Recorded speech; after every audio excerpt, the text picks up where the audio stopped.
Welcome to episode 261, Connection, Intimacy, and Sex with James and Amanda Silvas.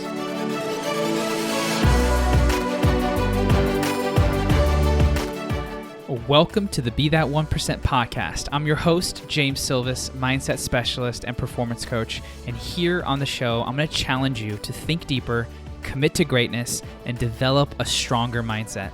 You'll hear stories from those who are living life on their terms, and you'll receive strategies that will help you level up. So the question is, are you ready to be your own 1%? Let's get started.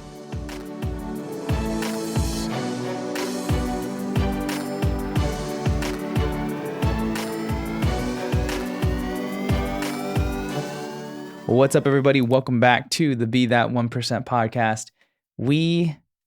Today, you guys already know my amazing, beautiful wife, Amanda. She's coming back into the studio today. So a couple episodes ago, you may remember we recorded a episode all on our relationships and kind of the things that we've experienced in our relationship. And it's been met with some really good feedback. People have found a lot of value from that conversation. And so they're like, can we get some more of that? And so Amanda and I the other night sat down on our couch and started thinking about, what do people struggle with in relationships? Like, what topics, what situations, what are hard things to talk about? And we came up with 12 different at things. least. And we're like, okay, let's start with one, and let's just move through these, right? So what you're listening to is the first of many conversations to come about, I wouldn't say taboo topics, but things that you don't normally talk about or are hard to talk about. I think more hard to talk Yeah, about. right. And we decided to go with, just straight to the jugular. Yeah. We're going for connection, intimacy, and sex. Mm-hmm. And we have so many notes. This conversation is multi-layered, multifaceted. It's not going to be all talked about in one episode. And nor should it. Right. And as you listen to this, you may want to hear more about a certain thing that we cover, and we do welcome that.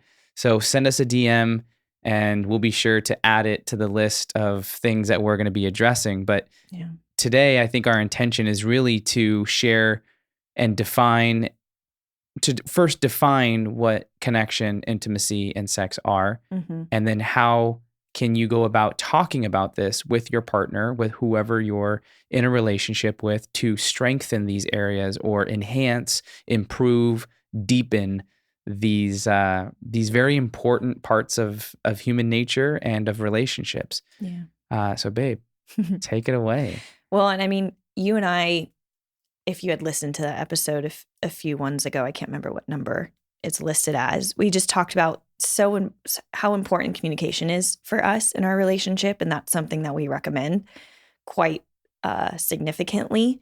And then we also talk about growth and the evolution of your relationship, and to constantly be checking in and evolving with each other and challenging each other. And so that is what helps us stay connected. Mm-hmm. That's what helps us stay connected. And so we really wanted to bring this to the table around centering of having this communication and having this this dialogue. And that way you can bring it to your relationship, because we're all in relationship. That's one of the number one thing that people talk about.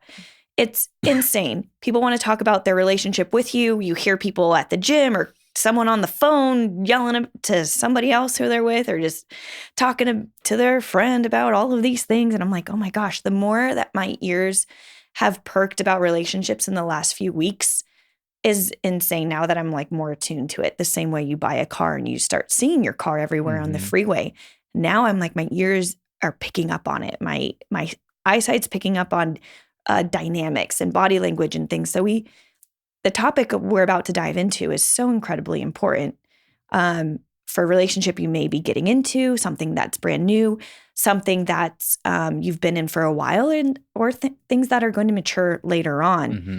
And the evolution of a relationship and the dynamics and how intimacy changes and how sex changes and how to get back to who you two are together and to strengthen that so that it doesn't weaken. Right. And that it becomes stronger and unites over time. And we can talk about the quote unquote shoulds or the society misinterpretations about intimacy and sex and all of these things. And so that way, hopefully, you can start to understand and realize, okay, yeah, we're normal. Yeah. Other people are experiencing these things, or oh, we kind of got a gap here, or let me bring to life this certain thing in my relationship. And so that's definitely the premise of what we want to dive into today. And so everyone knows like where all this information is coming from is many different areas. One is our own personal research into these areas specifically, connection, intimacy, and sex.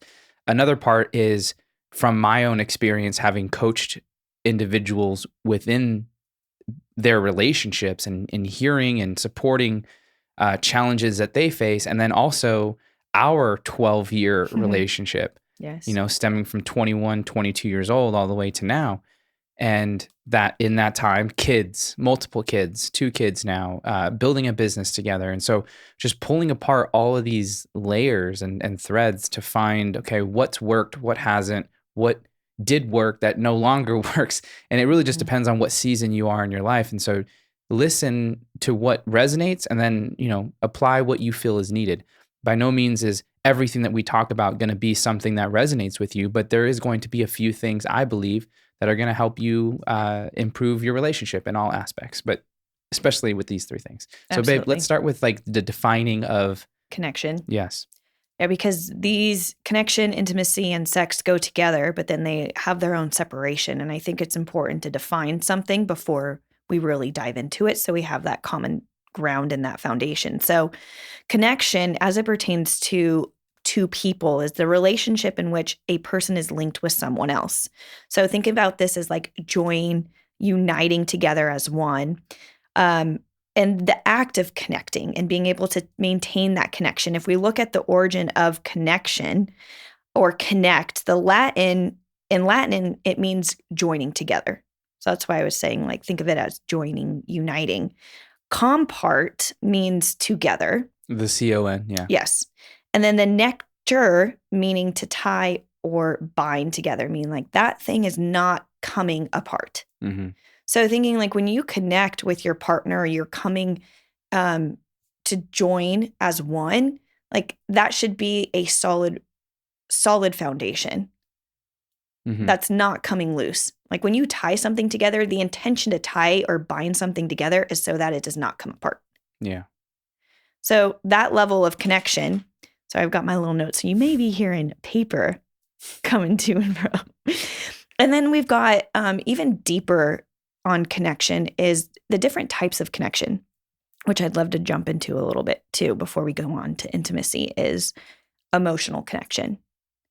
Because you can be in a relationship with someone and say, yeah, we're connected, right? Mm-hmm. We share the same last name, or we share a title with each other, fiance, husband, wife, boyfriend, girlfriend, whichever your title may be.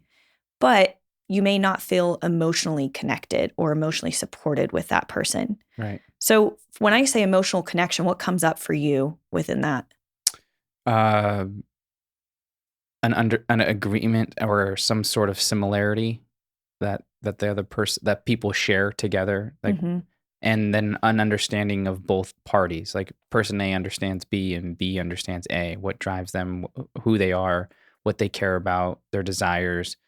Like there's emotional, there's juice there, and there's a care there. That's what I think about. I put in here, like when I was kind of deep diving into this, was like a deep soul level, a connection of feeling secure. When like you feel that emotional connection with someone, like you're in alignment with each other, you're kind of vibrating on that same wavelength, same energy frequency. And that, I think, is where intimacy comes in, is that you feel intimately connected with that person because there's that emotional connection and that emotional security with them that feels that safeness. Yeah. And I think connection can come in many different ways. If we just take marriage out for a second and we talk about an early relationship, there can be a physical attraction that both parties can have that can create a connection. Mm-hmm. There can be a similar style, maybe an appearance of clothing or even the same language. You know, if two people meet in Europe and both speak English and they're both from America, that can be a connection. There's many ways that connection Mm-hmm. can come, and let's say that that's the first layer to depth, right? And then as that conversation continues, and intimacy can definitely happen within moments, Mm-hmm. depending on how connected those people are. But then from connection, then goes into the intimacy, and there's many facets of intimacy. But then within the intimacy, that's where the sex can come in as a part of it, Yeah. right? Well, when you talk about the different frameworks of connection, Mhm. right? And then the physical attraction, I believe, is for the most part of why couples get together in the beginning. But what keeps them staying together Mhm. past the first month or past the first year? Is it that emotional connection, do you believe, that creates that level of intimacy to where they really feel seen and heard and supported? Because the attraction only lasts so long, that Mhm. infatuation period of like, oh my God, we're having the greatest sex, or I feel like great with this person. It's really Yeah. fun. And then what gets people over the hump for whether they're like, okay, we fizzle out or we stay together? Yeah. Well, I mean, I still think that you're the most beautiful woman in the world. So that attraction has never gone away. But our relationship and the unfolding of who we have become together, that creates much more rich history. You know, it's Mm-hmm. like this woman knows me through 12 years of my life. A third of my life has been spent with you. Mm-hmm. And in that third, so many milestones have been reached, Mm-hmm. failures have been experienced, and you've been there the whole time. Yeah. You know, so there's trust there. There's you see me more than any other person, right? So there's something special and unique to that, and I had to be open to that. But Mm-hmm. then you also met that openness with a willingness to want to understand and be there. And so, yeah, I think without that emotional connection and even that intimacy of talking about our problems and talking about our dreams and our visions and communicating regularly as those things change, that's what creates the strong connection and the intimacy, which leads to sex, which we'll get Mm-hmm. to. But really just the this person loves me Yeah. truly, Mm-hmm. whoever this person, but in this case you, Yeah. right? Something that is popping up for me is the level of authenticity in that connection, Mm-hmm.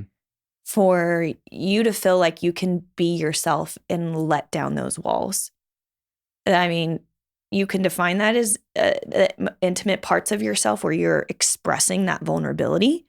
But when you feel safe with someone, I believe it's because you've made that emotional, deeper level of connection than the surface level. Like you've went from attraction to now coming to an emotional securityness, which then lets you be able to let down those walls Yeah. to reveal some of your most authentic pieces of yourself, Yes. to really feel seen, so that not feel seen, but allow yourself to be seen by that other person. Mm-hmm.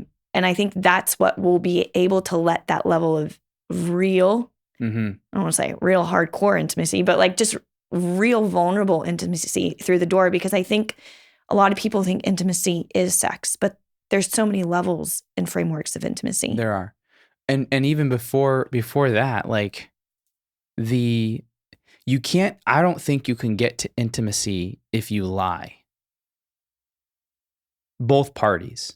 Well, maybe the other person doesn't know you're lying, That's but what I'm saying. you Exactly. know that that's not your truest self. Right. And so you're not fully revealing something. And I think this happens a lot when you're dating. 100%. That's what I was saying. Like what I was thinking is like, oftentimes when you meet someone that you're really attracted to, that maybe this is the most attractive person that you've been able to, come into contact with, or maybe you have been single for so long that you just want a relationship so bad that you project an image that isn't you to try and get someone to say yes or date you or whatever.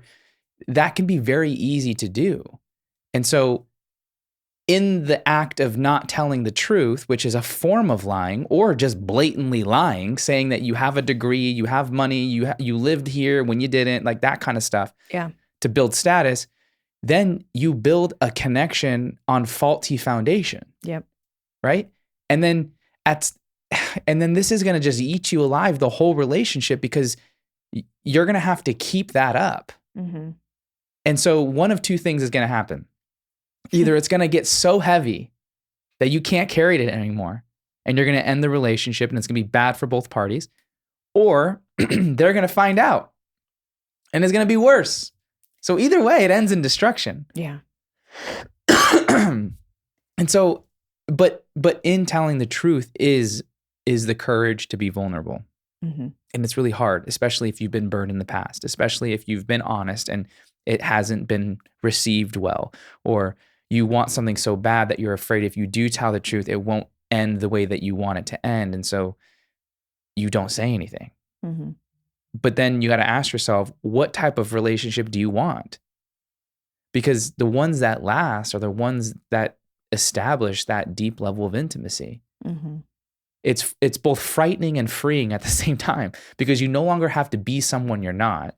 Mm-hmm. But in the not being something that you're not, you can risk not being with that person.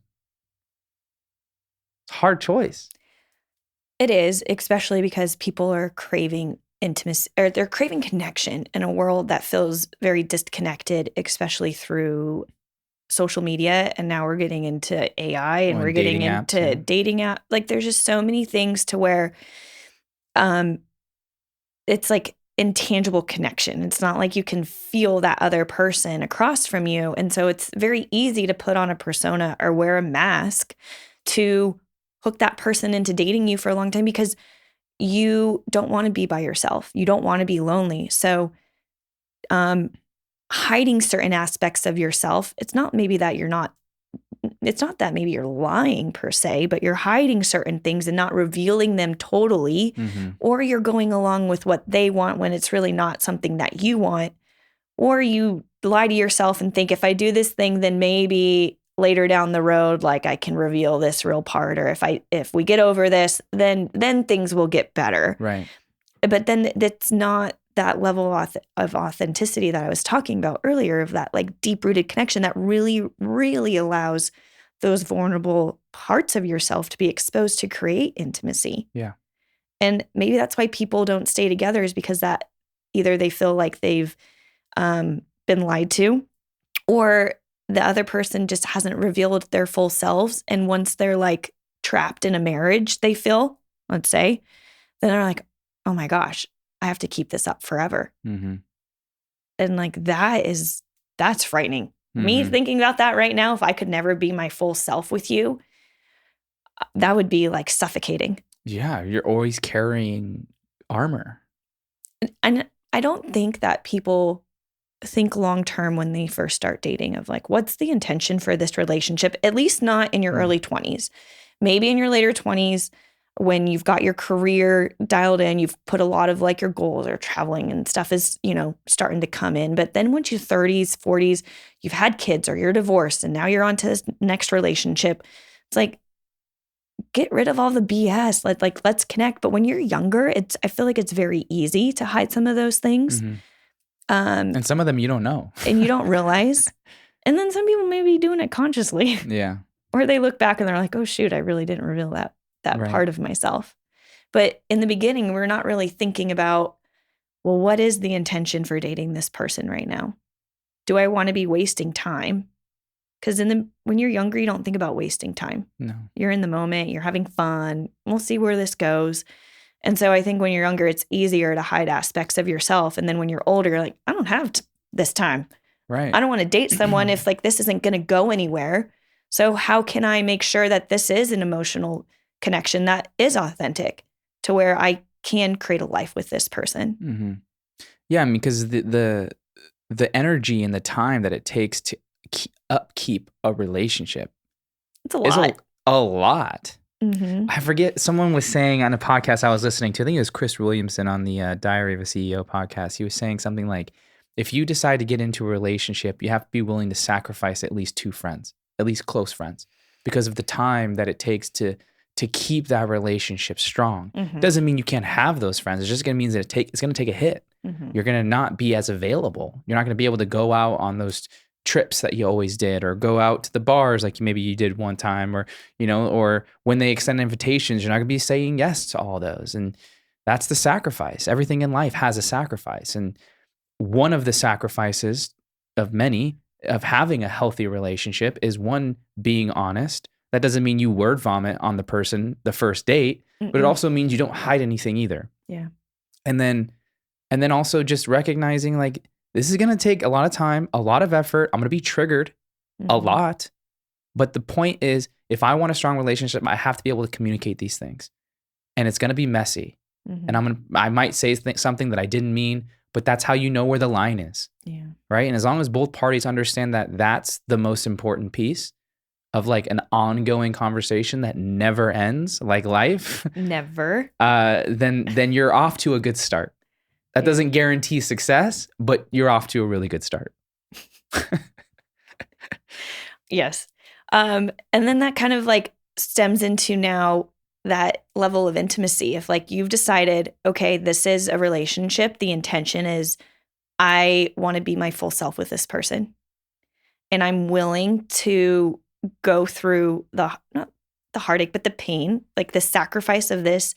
I'm willing to endure some of these vulnerable aspects because the reward is so much higher. You talk about like the pain versus pleasure. A lot of people want like this small little pain, so then they're more pleasureful in the moment, so they'll hide things, where your pain is higher now so that your pleasure is higher later. The reward is bigger. And if you are now in a relationship or you want to be in a relationship where that intention is to be together for a long time, or at least like you're like, this is it. I want to make this work. I feel the attraction to them. I feel emotionally connected. I feel like we're being authentic. Let's take it to the next level. When someone takes it to the next level and that vulnerability is really expressed, what before we go there, okay, the intimacy piece, are we talking about like an actual relationship, like boyfriend, girlfriend, transitioning into engagement into marriage, or are we also talking about friendships? Because I think friendships can have connection and intimacy, but no sex, right? So which one are we talking about? I think for this case, in all intents and purposes, we're talking about a romantic relationship. Cool. Because yes, friendships can have levels of intimacy, and that's where in the beginning we talked about the importance of defining intimacy, because it can be misconstrued as sex, but it's not. Right. So for this case, romantic relationship. Okay. If that's okay. Yeah. Because I think that's kind of what I mapped out a little bit more. So for me, how I kind of started defining intimacy was the closeness between two connected people, that togetherness, creating that affinity bond, that affection, that you feel fully seen, fully supported, you're emotionally connected, and you've decided to share this life together. Yes. Romantically. Yeah. Yes. And when you also agree to that, and the truth telling of who you both are together, there's no way of predicting what's going to happen.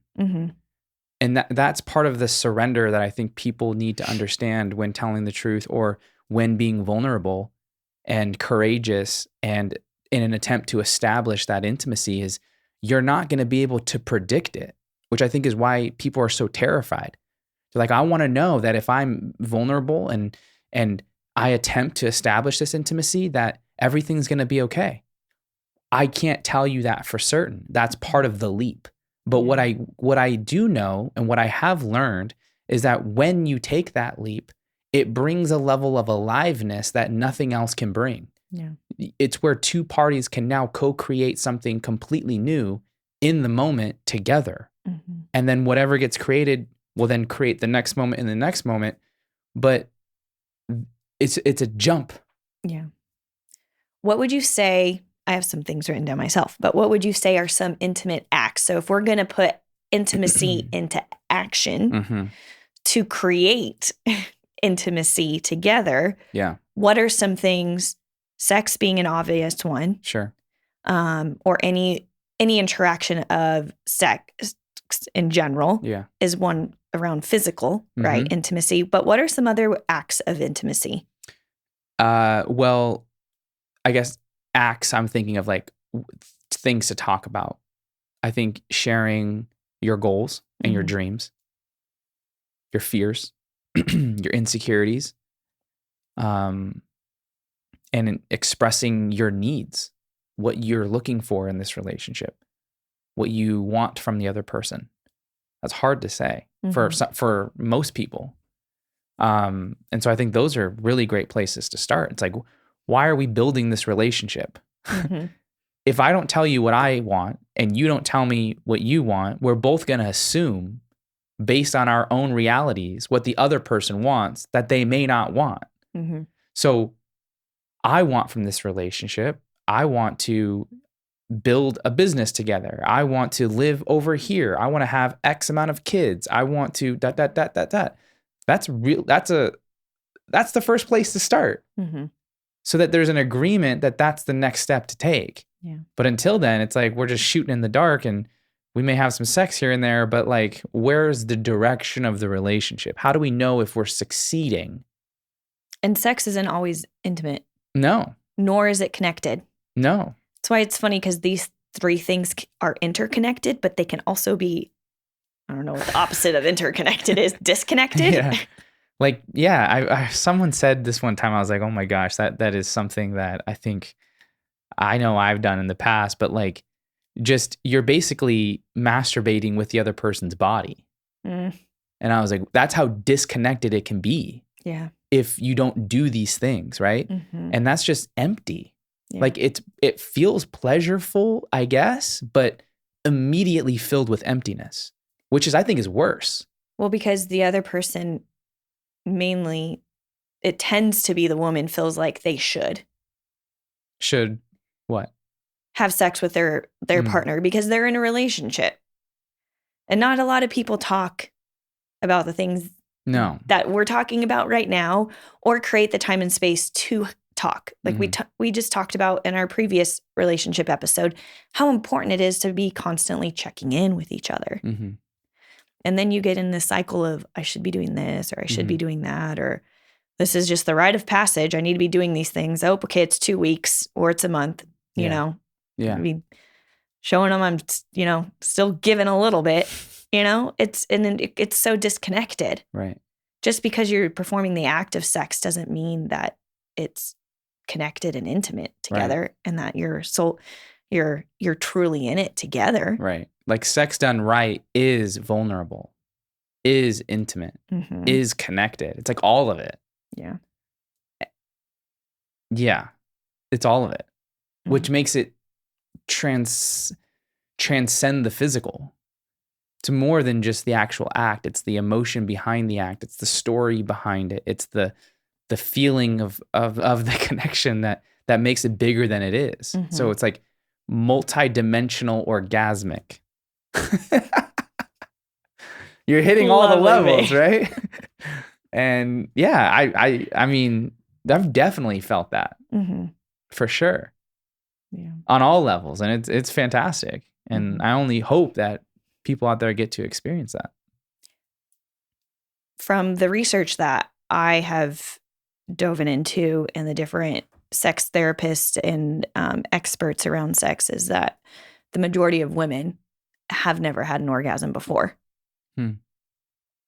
Either it's the shame to talk about it, the pressure to have one, so they fake one, the uncomfortability to talk about it, the uncomfortability to explore, to understand what they want and what they like. Mm-hmm. I think intimacy is twofolded. It's an intimacy with yourself Mm-hmm. that you allow with yourself. Because if you can't be intimate with yourself and allow yourself to have some sort of authentic connection, which really is self-love. I was going to say, is that acceptance of self and love of self. Mm-hmm.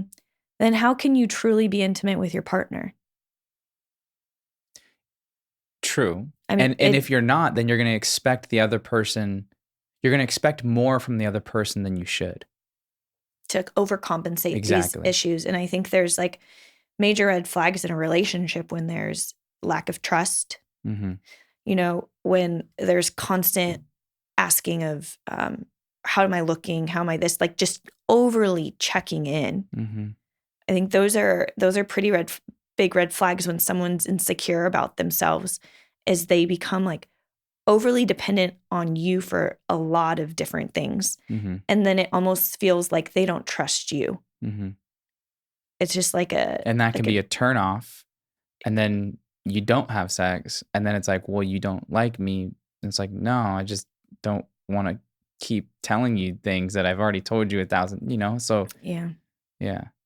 Yeah. I think that the level of intimacy and self-love that you have with yourself is the biggest foundational piece you can have as a person to then be able to have an authentic connection with someone else. Do you think that having sex in the way that we're talking about it, all encompassing the intimacy, the connection, the actual act of it, do you think that that is a selfish pursuit? Do you think it's a selfless pursuit? Do you think it's a mixture of both? Like, how do you view that? Is it like service? Is it? I think it requires selfishness, because you would be doing a disservice to yourself for not exploring these things and having a level of intimacy with yourself and a level of connection with yourself and being self-aware. You are doing a disservice to yourself because this is your life. Yeah. Through your own eyes and your own body. Why would you want to be disconnected from that? Why would you not want to be wholeheartedly you? Yeah. And wholeheartedly understand who you are, what your body's capable of, what fills you up, what's pleasurable, what are your desires, all of these things, and be able to answer all of those things. So then in turn, you can have a relationship with someone, because we're all on this planet to be connected. There's no wonder why procreation is part of who we are. It's evolutionary built into us to have sex, to have that, to make more babies, but at a more even depth of the human experience is the emotional side of it and the relationship based side of it, that we're supposed to be in relationship with each other and have this like deeper intellectual experience with ourselves and with each other. So I feel like, yes, it's selfish, because you would be doing a disservice to your own human experience. And why would you, with your time on earth, when every day is not guaranteed, be robbing yourself of a full life well lived? To have disconnection, I mean, it doesn't make any sense. If someone came to you and was like, here's what a disconnected life looks like, do you want to live this? Right. No.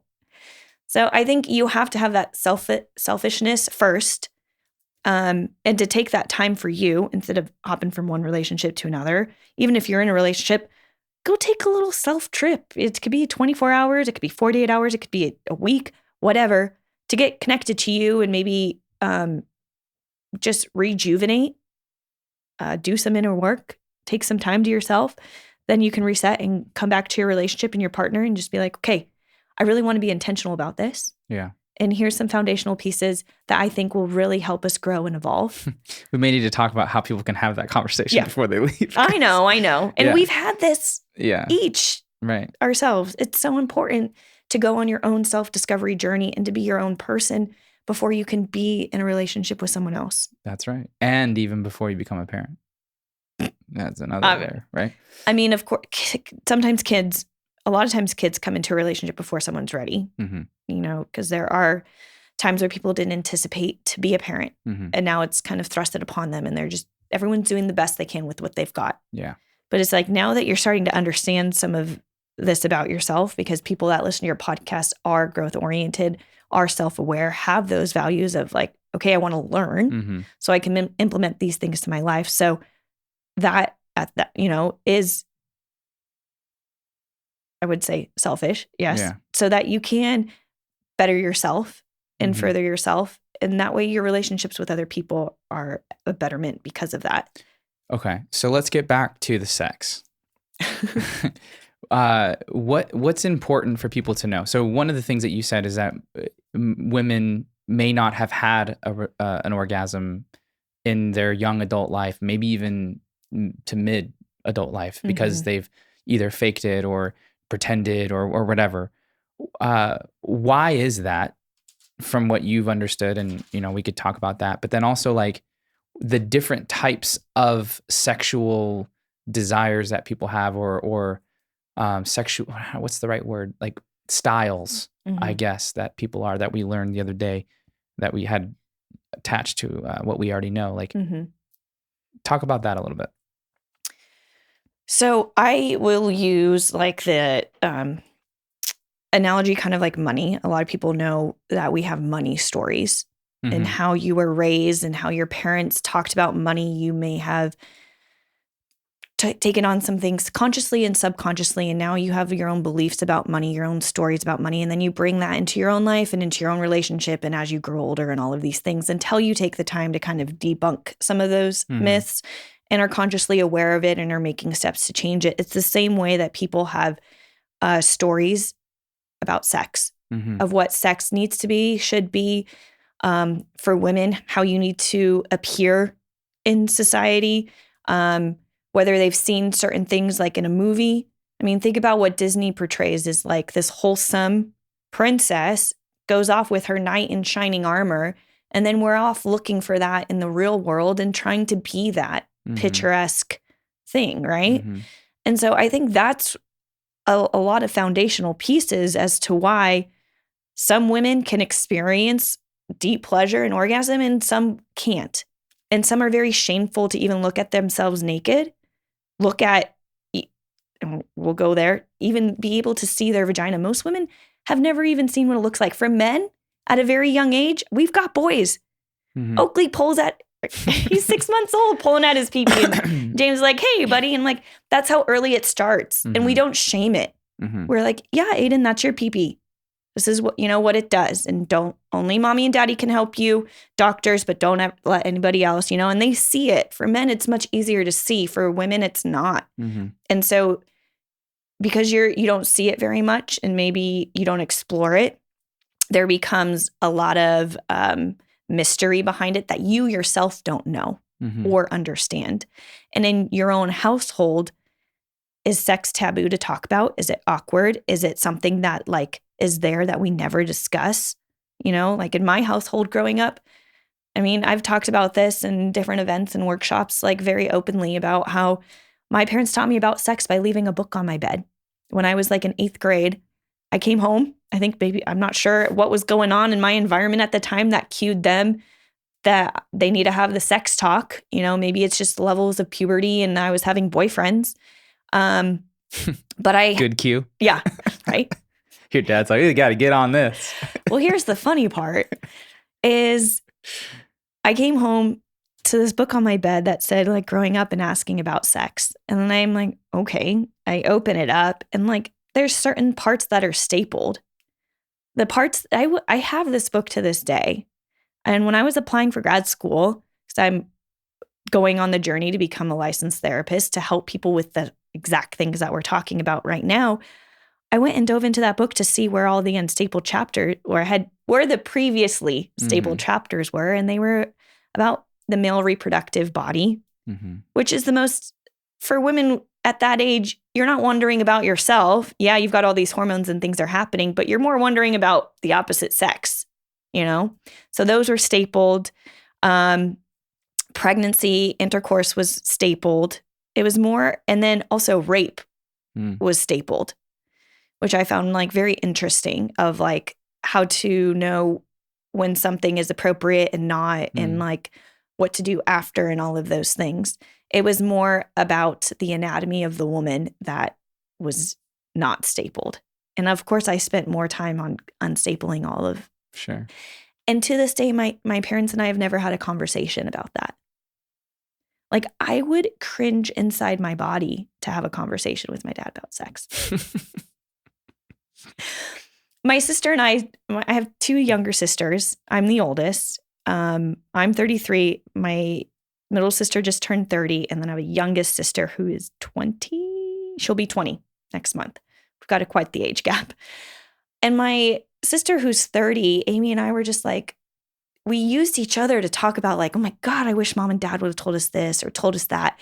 And so then we become these little like miniature parents to our sister Allie to make sure that she doesn't grow up feeling that sex is so taboo or feeling certain things are wrong, Mm-hmm. you know, or like being afraid to talk about certain things, even if it's cringeworthy on our end to, you know, talk about it. At least she's coming to us because we never felt like we had someone we could go to. Mm-hmm. And so if that's your foundation at a young age, Mm-hmm. who are you going to be as an adult when it comes to sex? What are you thinking sex is going to be like? Anything that you've seen romantically in the movies. And you're like, okay, should I moan? This is where women start to fake it because they think they should. And then they may be intimately having sex or just having sex and it not being intimate. And they're like, okay, maybe I should at this point. Mm-hmm. Maybe he is. Mm-hmm. And you just fake it for so long in different relationships.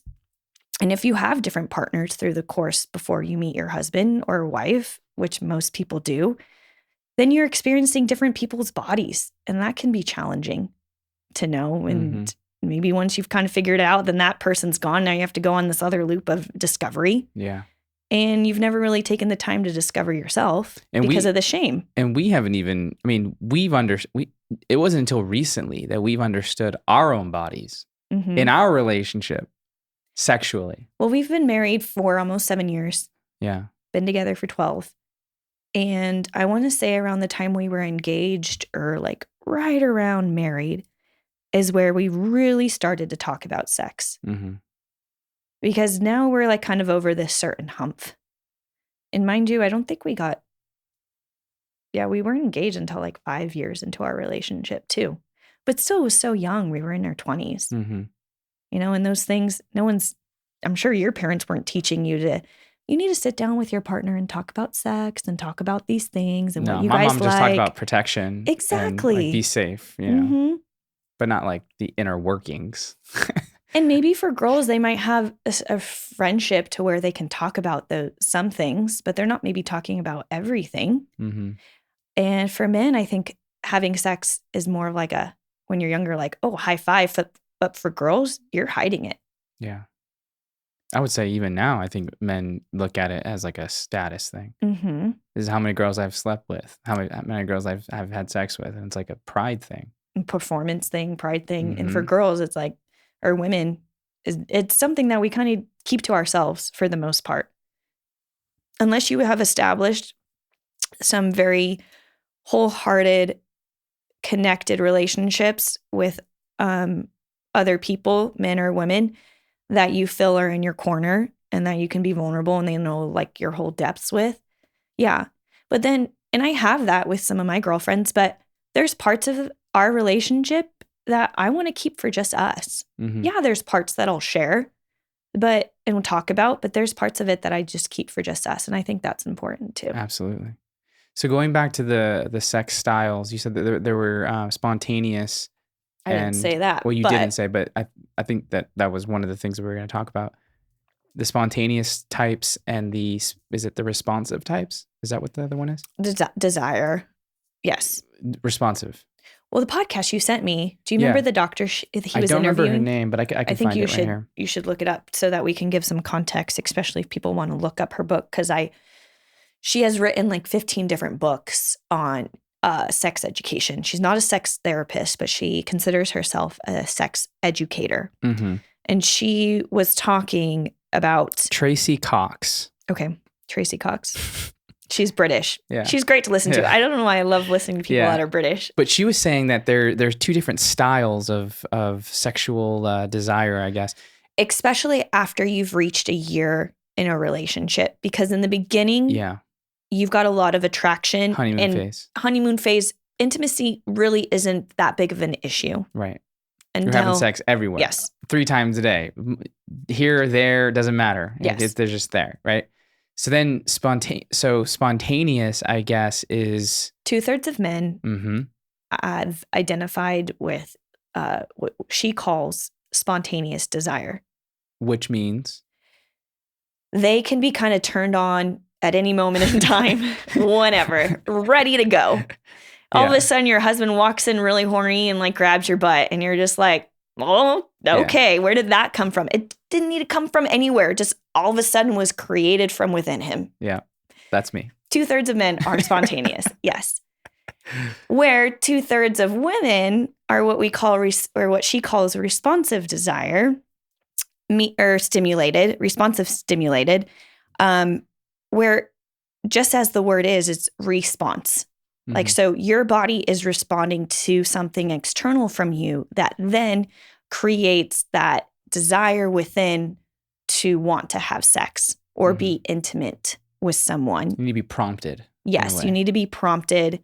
That blood rush, the heart palpitating is created because of some external desire. Now, this can be, she says, from your partner physically. This could be from a book that you're reading that's 50 like Shades. 50 Shades of Grey-esque, or you're watching a movie like the show Sex Life on Netflix, and you're just seeing people getting it on, and you're like, oh my left gosh. and right. Jesus. And it's creating like all of these hormones happening in you that then you're like, oh my gosh, where is my partner right now? So those are the two. And she said, most women are responsive.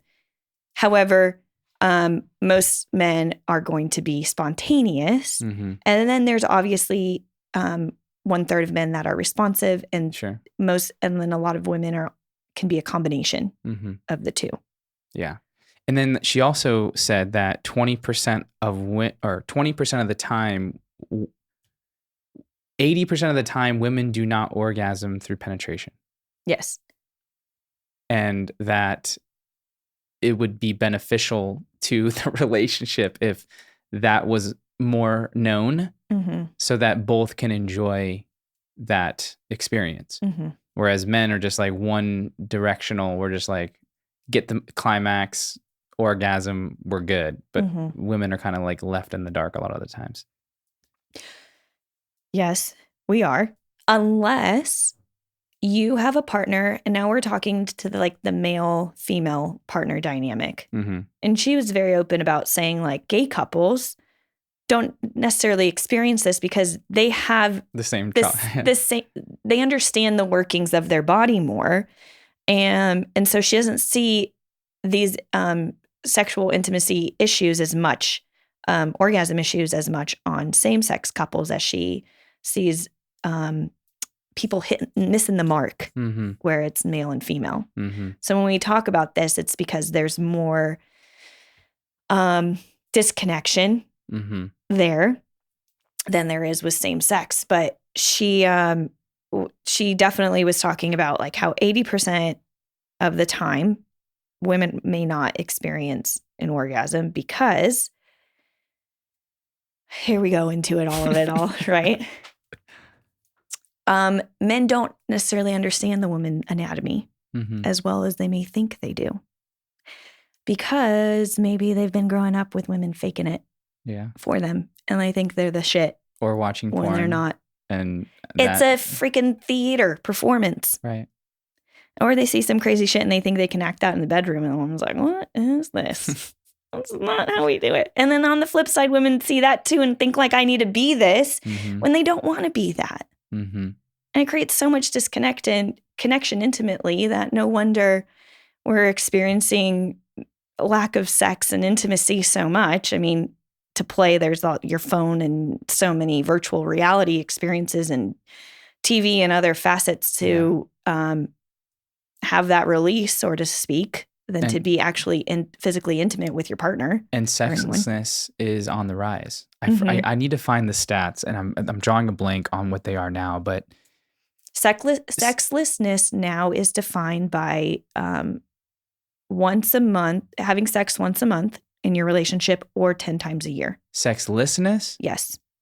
Is now defined as sex 1 time a month or 10 times a year. Being in a sexless relationship. That doesn't make any sense. Isn't sexless none? You would think, but that's how it's being defined now. Interesting. What I'm thinking of is no sex. Okay, so I don't know what that term is. That is called a platonic relationship.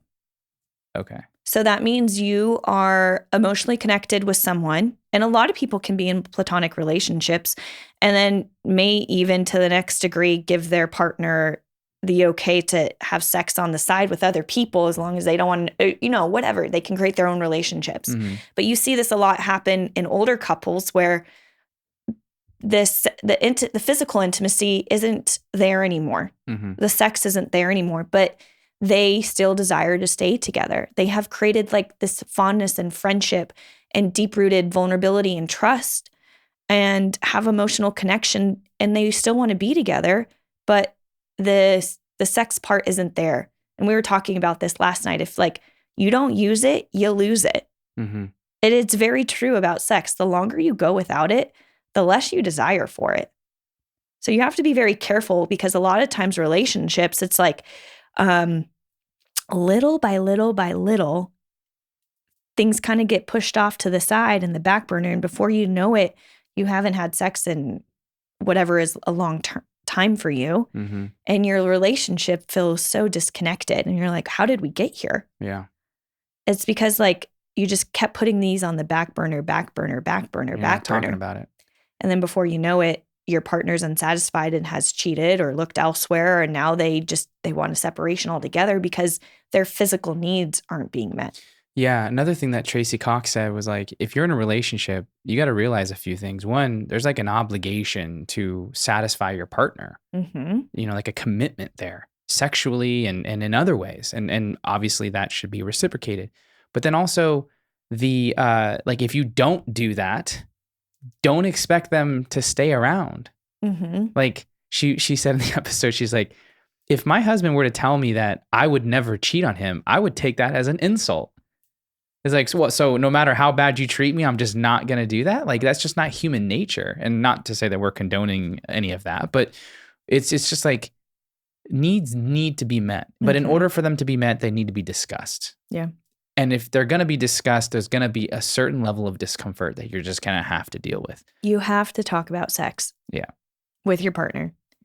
And we were talking about this last night too. You're going to want to know, well, how many times should we be talking about it? It's not a level of frequency. I think it's the level of just starting. Quality. Well, starting in the quality. Yeah. Have one. Maybe it's 1 time a year. Maybe it's 2 times a year.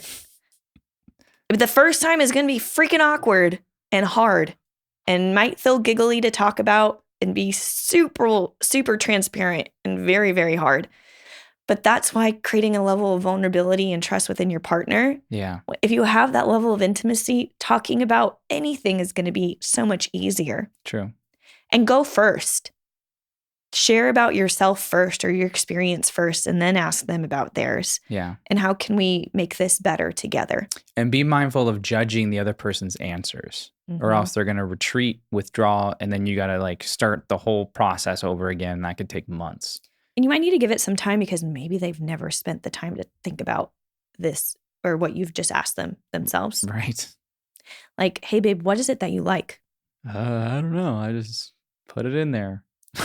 James. But like you do need to know. And so like, so there's frequency. And then while you're having the experience, like while you're having sex, like being able to articulate even maybe before and or during, like give feedback. And I would say the best way to give feedback is by giving positive feedback in the moment. Some people don't like being talked to. Some people may want that positive reinforcement of like, okay, babe, I like it right there. Okay, maybe, okay, now do this. And now James knows that order of sequence. And you guys, we have a great sex life.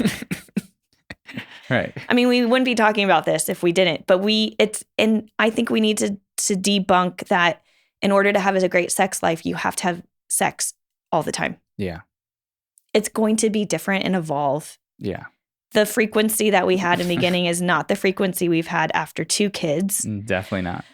after I'm in 6 months postpartum now, like we've got kids that wake up during nap times and bedtimes unexpected, and then we're tired and it's exhausting and we plan to do it and then later it doesn't happen. And then it's just, it could be overwhelming and a lot. And then 2 weeks have gone by. But I think it really is the quality and the intimate connection that you're having during sex to make it great.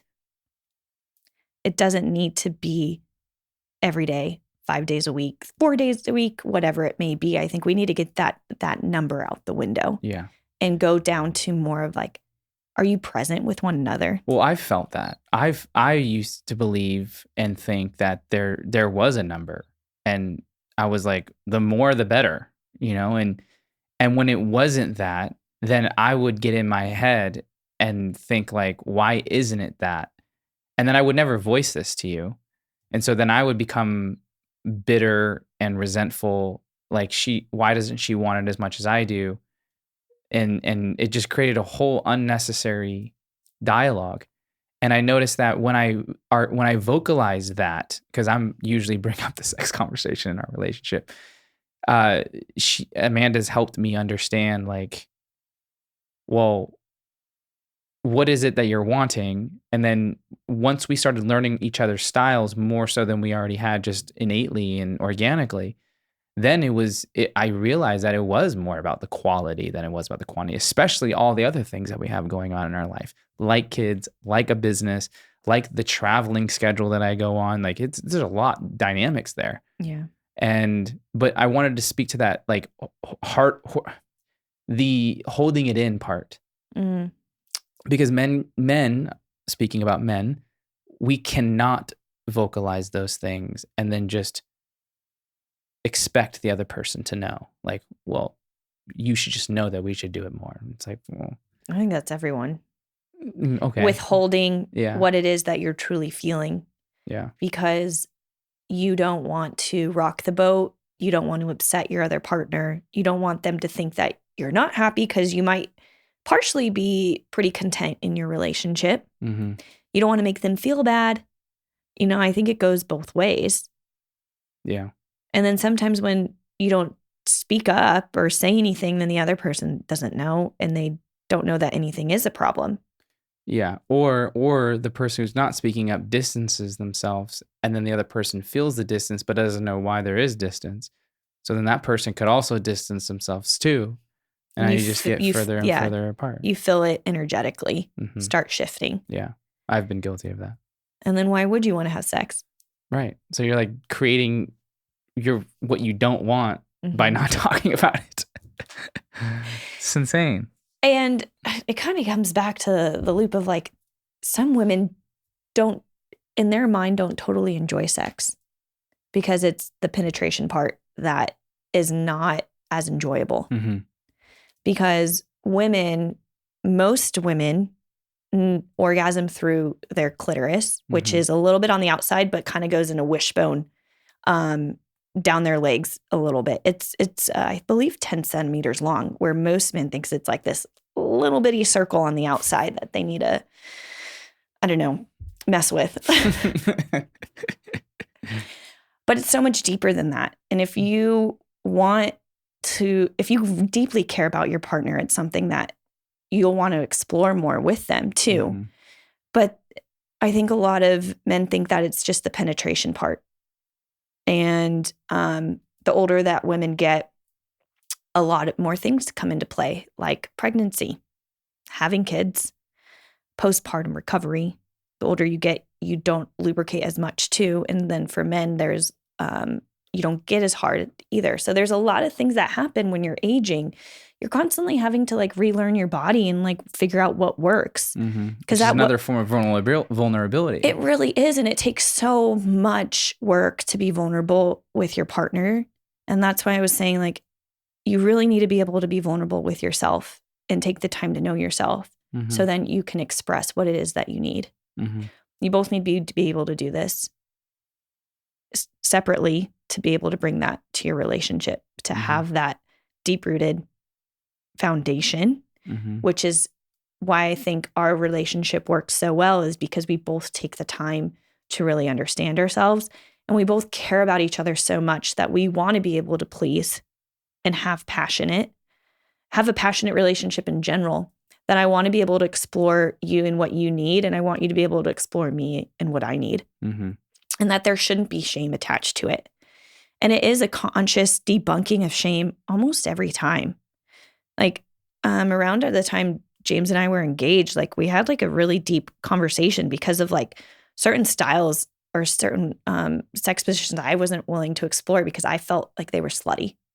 But it came out, James like asking me question after question after question, and it just emerged. And I didn't even know that answer or how I felt was really in there. He was almost making me really irritated and mad by like asking these things. And I'm sure for you, you're like, you're my fiance or you're my wife at this point. I forget the time period. Mm-hmm.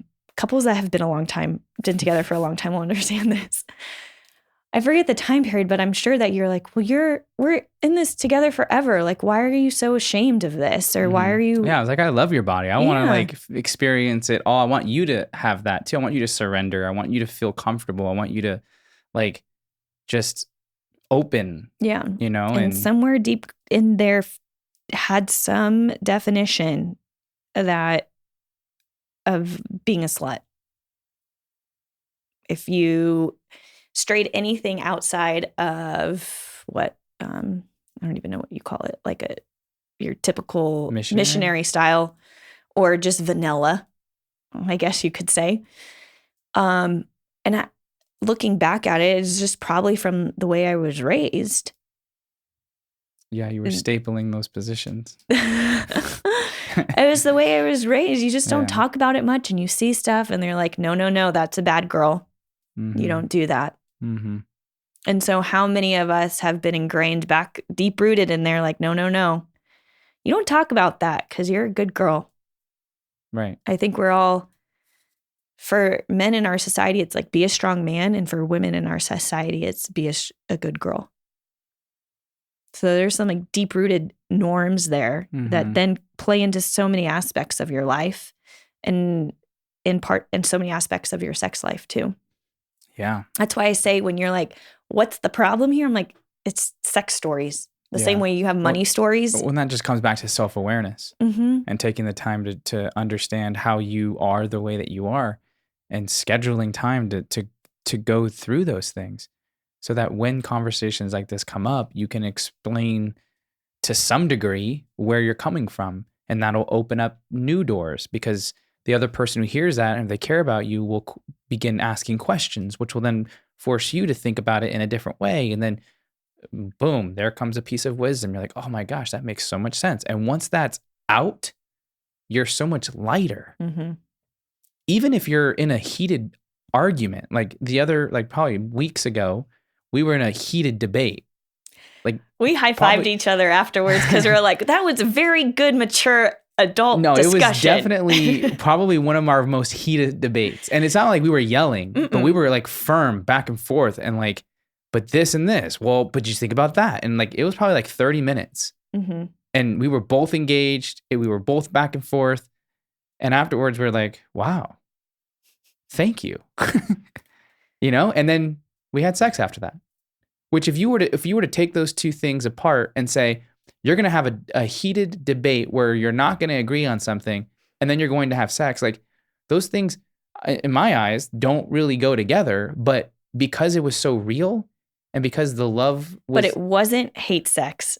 No, it wasn't. Or like, angry, where people are like, they're fighting, and then all of a sudden they just get like super, sex or whatever, yes, like passionate about themselves. It wasn't that. It was because we had so much openness and open, honest conversation, and we're real with each other and allowed each other to express and held space for one another to share their viewpoints. And at the end, took the time to understand how one another was seeing this situation. And then I was like, babe, that was really good of us.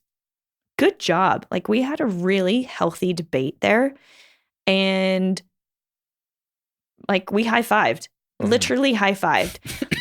But it was because it was so vulnerable and real, and like we were just so present with each other that I think that it heightened that passion to want to be with each other intimately. Well, passion is created by polarity. You know, like, so in that conversation, definitely polarity, but like even in relationships, polarity, like differences are what spark contrast, which creates a healthy tension that then can create an attraction, you know? And so, yeah, it's cool that we were able to do that and then have connection in a different way, you know, physically. So that was a beautiful example of like emotional connection, vulnerability, and then physical connection, you know, within an hour, 2.5 time frame, you know? I know you brought that up the other day. I'm like, okay, we need to give some context here. In my mind, I was like, we need to give some context here because I wasn't like a hateful. Like, right. Because some people can be like, get it on because of that, like conflict and kind of thing. And everyone's going to have their flavor and their style. And hey, we're not here to judge. We're just here to say, make sure you communicate about it so that's intentional at least. Yeah. I want to kind of circle back around to the attraction part as like the obligation towards one another, because I think this also falls under the line of selfishness, right? Okay. Of putting yourself first, understanding yourself at that level. Because I think a lot of times once someone gets into a relationship, the self-care kind of can tend to depreciate. They get complacent or comfortable. And like what it is that you owe to yourself and owe to your partner. And how do you make sure that you don't get into the same routine? Because I think that like a killer for women and killer for a sex life is to get into this mundane routine. And then we become like less attracted.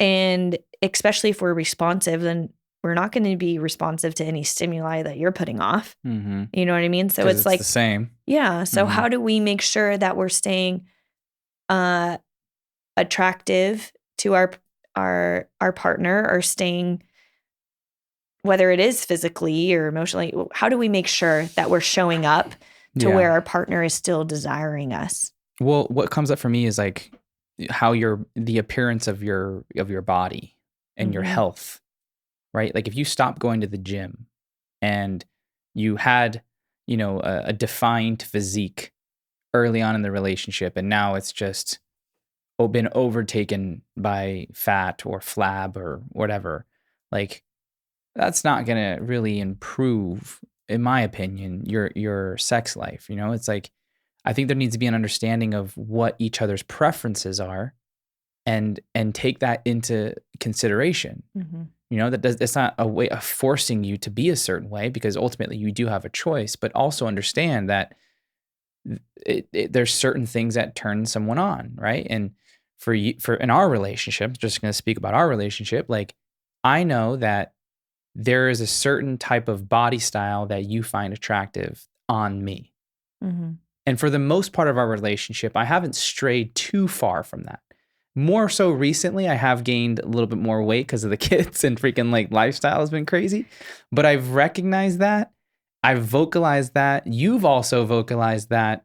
And I've really taken a deep breath when that feedback has come, because it's like, yeah, sometimes we let it go, our bodies, you know, and then there's like a recognition of, wow, yeah, I wasn't treating that as a priority. And now it's my responsibility to get back to a reasonable space where that attraction can flow again. And I feel more confident, and you love what you're seeing, let's say, more. And now there's a better experience all around. But yeah, for you to let yourself go in a relationship, that is not good. Yeah, that's the physical aspect, right? Of still having that desire, that attraction physically. And that can trigger some people. Some people are like, well, it's self-love, James. Like, you got to love your body all stage. 1,000%. Yes, but I think there's degrees, there are like limits. No, I know. Yeah, and I'm not like saying that to you. It's very normal as we get older to gain weight. Our body does change. what is it that goes down? Metabolism, Metabolism goes down. muscle Everything shrinks. You know, if you're not You got to taking, work at it harder than you did when you're younger. you do. It changes. Yeah. It really does. And like, I mean, for women, our bodies change so much, especially if you've had kids. It gets harder to maintain our muscle. Our hips get bigger, at least for me, my booty, cellulite. I've, certain stretch marks in certain areas from pregnancy, looser skin.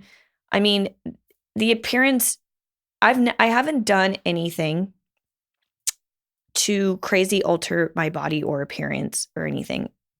I know that the fad right now is like the lip injections, fillers, Botox, breast implants, liposuction, all of those things. I'm someone that really takes more of a natural approach and is very holistic. And that's something that James also values. So we hit each other's Check each other's boxes on that. each other's boxes on that because we're both someone that would really like to have an all natural approach and all natural appearances. And so for me, like, how can I make sure to continue to take care of myself in a holistic, natural way without doing anything to myself that doesn't make me look like myself either through all of the changes?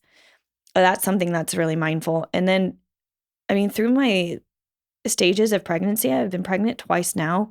And pregnancy is really hard on your body. It's hard emotionally. It's hard physically. It's hard mentally. It's in my mind, I'm like, oh my God, why would he want to have sex with me? I'm like, especially the last month is like, oh my God, like you don't like the way you look. It's hard. Some women love being pregnant. I didn't like being pregnant. It's hard. There's moments where I'm like, oh my God, I love this moment right now that I'm experiencing. But for the most part, it's really hard being pregnant. It's hard on your body. I don't think you've ever felt pressure from me, especially during those times, to look a certain way. Like I was very aware of. I was very appreciative supporting that journey. And like the big first pregnancy and still the second pregnancy, like, oh my God, he loves me. He likes my body. Thank God, because what would I do if he didn't? Yeah.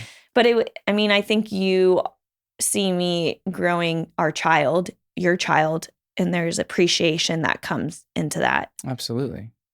And do I expect your body to look the way it did when we were freaking 20 years old? No.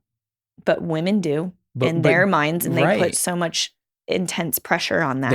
They do. And that's something that needs to be discussed within that relationship, because until then, there's going to be an unnecessary amount of pressure that doesn't really need to be there if the other person doesn't need that. You know what I mean? And I don't know, I'm not here to speak for what everyone's needs and wants are, but like, I think as you get older, it's not that your standard lowers. I think your standard just broadens. You know, it's like there's certain things that are important to you, and it's less, how do I say this? It's not like it's less about the physical, because it's still important, but it's more about who you're becoming and who you are and who the other person is within the relationship. That's also equally, if not more, attractive. You know, and that's something that can never end. The body is just the flesh, but it does need to be in a reasonable appearance. Yeah. You know, and reasonable could be very different for a lot of people, and that's why you need to talk about it. But because there could be a guy that looks hot, right? You could look hot, babe, in your body, but can just totally have let yourself go in the relationship. I should move closer to my mic. I don't know. Could totally have let yourself go, like stopped caring about our connection. Stop caring about being open with me. Stop caring to trust me with things that you share about work or whatever it may be. And I feel completely disconnected from you because you're at the gym caring about what you look like so much. You know what I mean? So there are aspects where that's why I said is the physical attraction, but then also like, what are you doing to keep up to almost make it seem like you're dating your person you're with forever? At what point do you stop courting that person? I don't think you should really ever. Maybe it's not as crazy as frequent, but you really do need to be taking that time to have intimate connection in different ways with your partner monthly. You know, whether it's going on a day date or an evening date or doing something different, going somewhere different, traveling together, trying a new experience, so many different aspects, bringing home a surprise or flowers or a gift or just being thoughtful, like Love languages too. love languages, acts of kindness, like really knowing your partner, knowing what you like so that you can also express what it is that you need. Here we are coming back to the same foundational pillar of communication and taking that time to know yourself so that you can express to your partner what it is you need and they can express what they need. And then everyone wins. There's so many pillars. Yeah, we were like, oh, do we want to talk about love languages in this one? I mean, it's so foundational. And I feel like most people understand love languages and what they mean. If not, go type in 5lovelanguages.com. Yeah. Take your test. Right. And most of the time people are going to be a combination, but one more specifically like physical love and physical connection. There might be acts of kindness. Some might be gifts, like words of affirmation. There's 5, right? So that's important to also bring to the table in this level of making sure that the attraction is still there. Yeah. Because it's tangible and intangible attraction. Right. The energy. And the only way to truly know is to ask. Mm-hmm. And there is a chance that someone could lie. True. But at least you brought up the conversation. That's that's what you can control. Right. And you may be listening to this episode and try some of these things, and it may result in the dissolving of a current relationship. And, and that's sad and it could be bad, quote unquote, or just not feel good and on a lot of levels. And it's also you creating space for something that is in more of an alignment, and so it's a never-ending journey. You're not going to lose if you are authentic. Yeah. You are not going to lose in your relationship or in life if you are authentic to yourself and if you are authentic to the people you're in relationship with. Amen to that. That was a mic drop. Jordan Peterson said something exactly the same. He's like, when you tell the truth, you create the best possible outcome for yourself. Mm-hmm. Because if you're in a relationship where you haven't totally been authentic and now you're at a point of feeling a little bit disconnected or like, where is this going? Or I want more. And you're truthful to your partner or the relationship you're in, you're not going to lose. It might feel painful in the moment, but you're going to be gaining something bigger in the long haul. Mm-hmm. Something that's in more alignment for who you are. Yeah. And who you are changes and evolves over time. And I can't remember where I listened to this, but it was a hot button subject of, someone I follow, is a doctor I follow on Instagram. I'll need to loop around and find it. Someone I told you, I was like, babe, we need to interview her on the podcast. Mm-hmm. She was like, do not marry someone that you love. Marry someone that you have. Don't marry someone because you love them. Marry someone because you have the same values, because you can grow and evolve together, and you have mutual respect for each other. Because love is fleeting. Love is created out of emotional connection and emotional intimacy. But and passion, right? It's an emotion that is fleeting. And we all know how filled we are as humans, and how many emotions we go through on a freaking daily basis. So if you are falling in love with someone and you're all wrapped up in like that emotional side of it, but you don't look at the other aspects of that human connection, she's saying that like that relationship won't last. It won't go for as long as it could because it's on faulty foundation. I've heard something similar where it says you want to marry someone that you can go to battle with. Mm-hmm. Because life in a lot of ways is a battle. You're constantly confronting unknowns that you have no idea are going to present themselves. Someone could get sick and die. Someone could become disabled. You could lose a child. You could get fired. You could lose your savings. You could a whole catastrophe, a natural disaster can come and wipe out your house. Like so many things. Mm-hmm. So if you're not partnered with someone that's in it to weather the storm together, like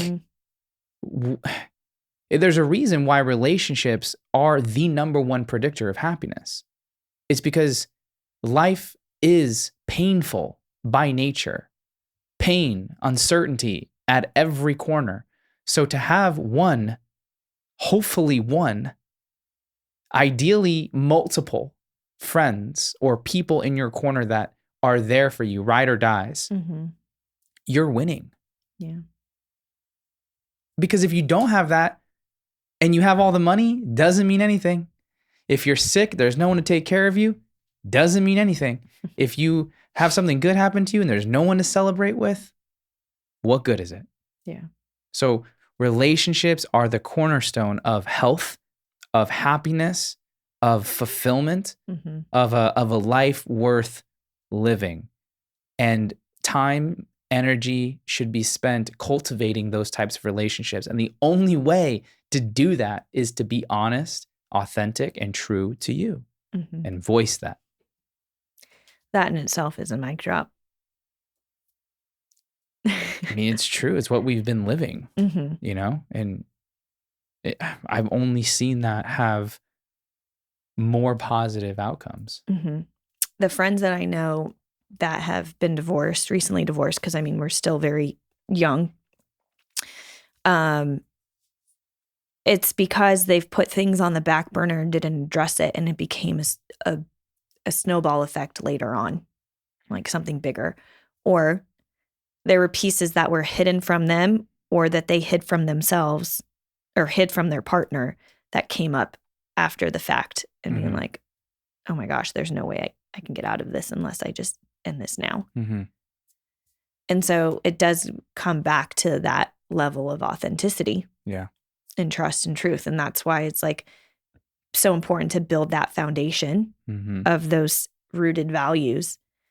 And yes, love is on top of that, all the beautiful sprinkles, of course, but it's going to be as a byproduct because you have created that level of vulnerability with each other to where you do feel deep rooted connection, and that your relationship has very strong intimacy. And love will be the byproduct of it, which shouldn't be the thing that you determine whether your relationship is the one you should get married to, because love can be fleeting. Yeah. And love can be, of course, I love you forever. It's steadfast, but then there's moments where I'm like, oh my God, you're driving me nuts. Oh yeah, I know this annoy the shit out of you all the time. But like that can only come when you love someone so much. It's like, I love you so much that I can hate you. James annoys me every freaking morning. Right. And but if I you hear didn't care them- that much, it wouldn't bother you that much. No, I know. Yeah. So, you know, it's like, what level of spectrum what spectrum of life do you want to live, right? If you want one where you don't have much pain, then you're not going to have one with much pleasure. If you want one with a lot of pleasure, get ready for a lot of pain, because that contrast helps you appreciate the opposite. And without the pain, you wouldn't appreciate the pleasure. And without the pleasure, you wouldn't learn in the pain. And so, you know, find someone that you can have that full spectrum with in all areas, mentally, emotionally, physically, sexually. Or else, like, you're just limiting your life experience. So if someone's listening to this and they're like, gosh, I need to get back to, quote unquote, the way things were, you know, like our relationship, I want to be with the person I'm with, but our relationship is like strayed away or fleeted away from what it used to be. It doesn't feel as intimate. It doesn't feel as passionate. We're not physically intimate as much as I would like. What are some things that you would suggest them to like start taking action on to kind of get back to what they feel they used to have with someone that they would deeply love and they want to be with? Well, that can be contextual, but I think a couple things are worth stating. Since we're talking about sex, I don't think sex will ever be what it was in the beginning. With like, one, the frequency, and two, maybe the just the like head over heels type. It won't be what it was in the beginning, Yeah. but I also think it can be better. but not for the original ways that made it good to begin with. Because you're young and in love. However, I think for us, over the years, we've come to really understand each other's bodies. Yeah. And had way better passion. Yeah. Than in the beginning. But we had some. They're fueled by different things. They really are. But I just want to give some context that it can be better. Yeah. The older you get in your relationship, yes, it's going to be playful and fun in the beginning and young and you're energetic and whatever. But it also doesn't mean that the older that you get or the longer it's gonna be stale and boring. No. Right. It could still be exhilarating. Absolutely. There's like craftsmanship to your body and to sex. Like you become experts. Yeah. At each other. Right. You're like little centimeter differences can make all the difference, So, yeah. So, I mean, and there's times where we've had to like, we're not going in the right direction during that session and be like, do we salvage this sex session or do we put this on the table and go to bed? And there's times where we've put it on the table and gone to bed and we've stopped and then like, all right, course correct, start all over. Yeah. Yeah. Because we wanted to salvage that session and end on a good note. And that never would have happened when we were younger. Never. No, we would have shamed ourselves for like 2 weeks. You would have gone forward and I would have pretended. Yeah. Yeah. So that's why it does get better. It can get better the older that you get because your level of about to have these conversations. I think the first thing that one could ask themselves is where are they not being honest? And by honest, I mean, where are you not expressing the things that you want to express? Writing that down so that you can organize your thoughts. Don't just keep it in your head. Don't say, I'll remember because, you have 60,000 thoughts a day, 95% of which are the same as yesterday. And there's a lot going on. Busy days. Write it down. I have not talked about how I want to have sex in a different way. I have not talked about money. I have not talked about me settling in my life, in my career. I have not talked about me wanting kids. I have not talked about, whatever the thing is on the list. Write it out first. If you have someone in your life that you can talk about these things with, like outside of your partner, if you need to like work through them, a trusted source, whether that's a therapist or a coach or a friend, I wouldn't say that would be a bad idea. I think that would be a good idea to work out like what's going on as long as again, the trust is there. And then start crossing those things off the list with your partner. Like, and you're not saying like, this is your fault, right? You got to take ownership of you not vocalizing these things. And you start by saying, here's what I've been thinking about our sex life. Here's what I've been thinking about with our future and kids. I want to just share my perspective. And I don't expect you to agree, but I just want to put it on the table. I think one at a time. Yeah. Like, yeah, you can list, like you're saying, list it all out. I was saying those as like one, like, yes, that would be one thing. Don't freaking problem dump. Yeah. In one session. Right. It can be very overwhelming. And know that the other person may not know how to respond initially. And if they don't know how to respond, that is okay. Find a time where they are emotionally available in the next 1 to 3 days where you can talk about this because it's important to you. And you want this to be a stronger relationship. And this is one way of doing that. And you go from there. There's no like framework. You got to ask this question and then you got to sit in silence and then you got to crack that joke so it's not too heavy. And then like, no. Compliment sandwich. Yeah. The only way to get good at this is to do it. Yeah. So that's that. Do you remember the first time like you brought up, because sex is not easy to talk about. It's like pins and needles. Like most people are going to avoid it at all cost. But if the desire outweighs the pain, they're going to go for it, right? That's just anything in general. So if the desire to have a better relationship and a better sex life with your partner outweighs the pain of having a conversation more than likely you're going to go for trying to have that conversation. Do you remember the first time like you brought up sex to me? Because it was you that initiated our talks. It's ironic. For the most part, you've initiated some of our harder talks. I've kept them going. Yeah. I don't remember specifically what I brought up. I think you just brought up your needs of like your physical needs. Yeah, but I was, I think it was, I think it was, I want to try.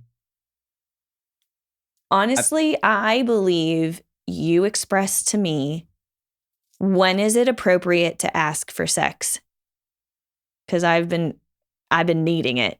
Like, how long is too long? And like, you don't want to feel bad for asking for sex either.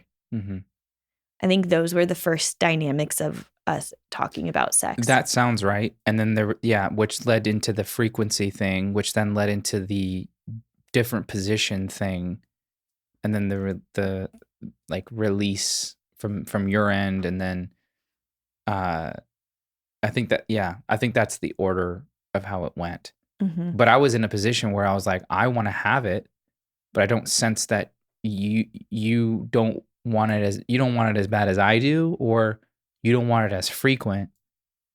And I was like, well, now knowing on the back end that I'm more of a responsive stimulus, right? You're more spontaneous. I just had to. I need warm help. The oven.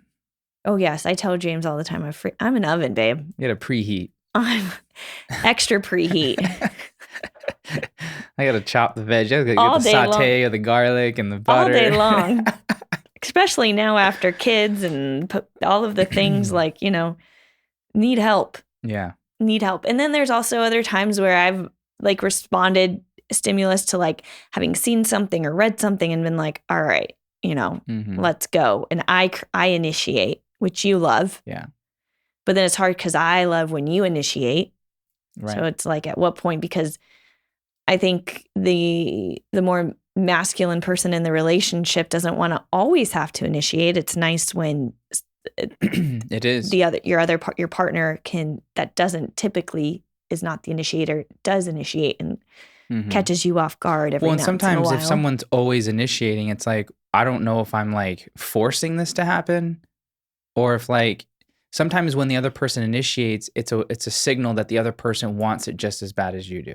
That's how I looked at it. You don't want to be needy. You don't want to like, it's like, oh, well, I got to initiate it again. I got to like do this, and this. Okay, we're going to have sex. Yes, it's good because I wanted that. But like, I also sometimes don't want to have to go through that whole process too. And it's not like all the time, but I've a lot of men have actually shared that with me. They're like, I wish my wife would initiate it more. I feel like I'm always the one that has to do it. And like, I'm tired after a long day of work, and not that the women aren't either, but like, they were just telling me like, it's just another thing to have to do. Like, why can we just create a moment where I don't have to do that? And it's fair, Well, men love the routine, right? Like if you guys could come home, do your thing and have routine every day. I swear, babe, if I wasn't here in your life, you would have like egg burritos or eggs in the morning and like burritos, chicken and rice. I don't know, eggs something. Definitely eggs. Eggs.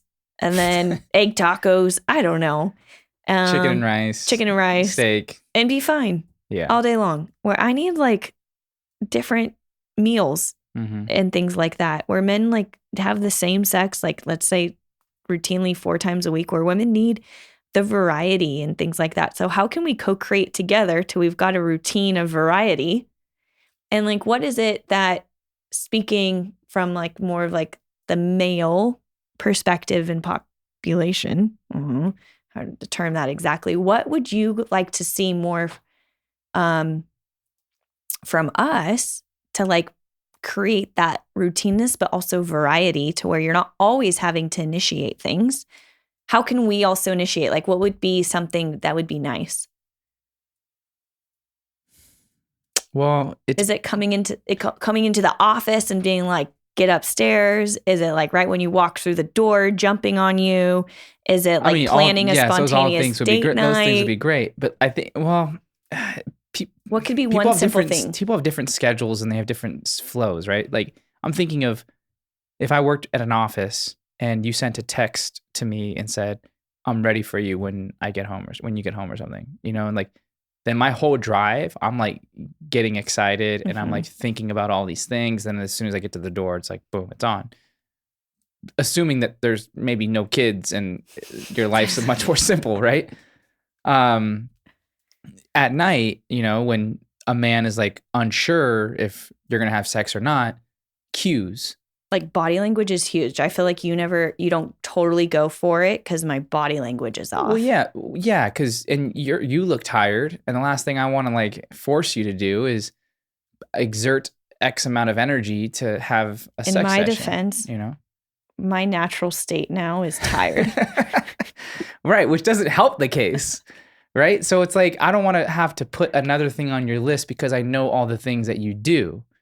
So then it's easy for me to not vocalize what I would love to experience with you because I know the heaviness of your day. And so I wrestle with that sometimes. And so I'm just using my own example because that's all I can think of. That's fine. It's like if there's a cue that I know, like no matter what happens, and maybe there's never like a sure-handed way because something can always pop up and we're like, well, shit, we're definitely not going to do it tonight. But more like I'm open to this. Like I'm some level of like subtle commitment to it, to having sex. I think that would help for any person. If you're like, okay, if we haven't had sex in 2 weeks, we need to call each other out. Is that like a rule you would say? I mean, it depends on the 2 weeks. Yeah. I could be traveling so much that it's like, it's understood that that's not happening because of the distance. Yes. Right? It's like you get hit back to back with a travel period. And then coming, it's a lot of different dynamics. Easily go 3 weeks. And it's not because there's a lack of desire, it's just proximity and time, So poor James over his birthday weekend. I swear this guy asked me every single day, so how much, where are you at in your period? I'm like, can you stop asking me about my flow? I was like, it's getting, I don't know how to, like, what word is it? Irritating, annoying, like, that's all like very heavy, but like, I'll let you know when I feel comfortable to re-engage again. Yeah. But you asking me every day, and I get it. I felt so bad. Yeah. No. So yeah, I don't have any like, again, solid strategies more outside of just when you feel it bottling, that's when you need to talk about it. Even before, but that's definitely the signal. What about if you're starting to get back into the swing of being more physically intimate again? What are ways to do that? I guess you could say to start making sex like exciting again, or like get back into the act of sex if it's been a while. We're big fans of including multiple senses. Yes. Like we blindfold sometimes. We'll put music headphones on. We'll do it in different locations. Blindfold only ever stays on like half the time. Yeah, but it's nice when it's on there. You love music, massages, like different locations, staycations. We love afternoon delights. Yeah. Don't happen as much because there's kids in the house. We're like, gosh, dang it, Aiden's waking up from his nap early. You can never anticipate it. Yeah. And now he doesn't even take a nap. So. But then like even like we just questions that we ask is like, is there anything that you would like to try or anything that you want to explore or something I was listening to on a podcast that I loved was she said that a good question to bring to your relationship is, what is it that we can do that hasn't been done in a while? Or what can we do that we haven't done in a little while? Yeah. That we used to do that was fun and playful and that we miss. Because sometimes I feel like the evolution of your relationship is like going back a little bit in time and like nostalgia. Nostalgic, yeah. Yeah. And like fantasy stuff really is like things that you used to do in the beginning, or little things here and there, or the romance of it all, and like that eroticness of it, not necessarily like all of the crazier things that you think. Most people really just want some of that spontaneous differentness. You know what? I think one thing that I could make as a suggestion that I've learned and that we've done is, and this comes from like a Tony Robbins had mentioned one time in one of his audios. He's like, I had a whole bunch of people that were having challenges in their marriage come to me on the verge of like divorce. And he's like, you're our last stop. What do you suggest that we do? He's like, go home for, I think it was for a week, and have sex every day. And while having sex, breathe as one. And if you can, look each other in the eye, as you're doing it, not awkwardly, but like connect with them, but breathe as one. And I think he said it was a 90% success rate where, let's say 10 couples called, 9 of them decided to stay and ended up turning their marriage around, which is massive. And all it is when I hear that, it's like slowing down, one getting breath at a time. Out of your head into your body Exactly. together. And because men think about performance, how long they can last, what the woman's thinking about, how they're operating, like very heady. And that causes you to lose the rhythm of the woman's body or the other person's body. There's no, you're taking yourself out of the experience.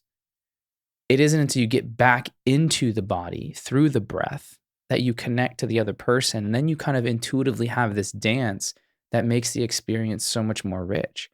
So I think that's one thing that's like very tactical that I think would produce such an elevated experience for them. So that's what we've tried. So I think that's a beautiful way to end and to leave. Yeah. On that note of, even if you've got a great thing going and you want to make it greater, do what James just explained this week. And if you're on a little bit more rocky road and you want to get back to something more smooth sailing, initiate that this week. And you don't even need to have full intercourse. Just literally be in bed naked together and breathe and stare. And I guarantee you'll feel that like connection more intimately and feel more in love with your partner. And like it just create those sparks that you've been missing again for a while. Yeah. And there's so much that we haven't talked about. Obviously, like this is one just tiny aspect of what we talked about. So please send your questions. We'll address them the best that we can. But this is our attempt to get the ball rolling and to offer, insights and frameworks and strategies into some things that are very hard to talk about. So thank you for being here. I love you, babe. And until next time, peace.